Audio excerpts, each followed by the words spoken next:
রূপালী দুনিয়ার আলো যতটা ঝলমলে, তার পেছনের গল্প যে সবসময় ততটা সোনালি হয়, সেলিনা জেটলির জীবন যেন তারই এক করুণ প্রমাণ। ভালোবাসা, বিশ্বাস আর সংসারের স্বপ্ন ভেঙে চুরমার হয়ে গেছে এক রাতেই। আর সেই রাতটি এসেছিল ঠিক বিবাহবার্ষিকীর দিন। বিয়ের ১৫তম বিবাহবার্ষিকীতে নিজের জীবনের সবচেয়ে বড় চমকটি পেয়েছিলেন সেলিনা জেটলি। স্বামীর কাছ থেকে উপহার হিসেবে যে খামটি হাতে তুলে দেওয়া হয়েছিল, তাতে ছিল না গয়না বা কোনো স্মারক, ছিল ডিভোর্সের আইনি নোটিশ।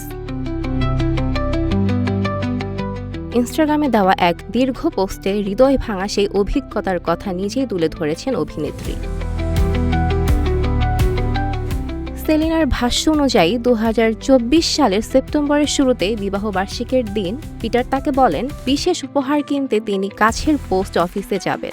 ভালোবাসার মানুষটিকে বিশ্বাস করে সেলিনা নিজেই গাড়ি চালিয়ে তাকে সেখানে নিয়ে যান। কিন্তু আনন্দের সেই মুহূর্ত এক লম্হাই বদলে যায় দুঃস্বপ্নে। গয়না বা স্মারকের বদলে তার হাতে তুলে দেওয়া হয় ডিভোর্সের কাগজপত্র। বিচ্ছেদের যন্ত্রণার পাশাপাশি সেলিনা তুলে ধরেছেন অস্ট্রিয়া ছাড়ার সেই ভয়াল রাতের স্মৃতি। ২০২৫ সালের ১১ অক্টোবর রাত ঠিক ১টায় প্রতিবেশীদের সহায়তায় তিনি দেশ ছাড়তে বাধ্য হন। হাতে কিছুই ছিল না, সামান্য অর্থ নিয়েই শেষমেশ ফিরে আসেন ভারতে। অভিনেত্রীর অভিযোগ, বিয়ের আগেই ২০০৪ সালে কেনা তার ব্যক্তিগত সম্পত্তির উপরও স্বামীর দাবি করেছেন। এমনকি আদালতের নির্দেশ থাকা সত্ত্বেও তাকে তার ৩ সন্তানের সঙ্গে দেখা করতে দেওয়া হচ্ছে না।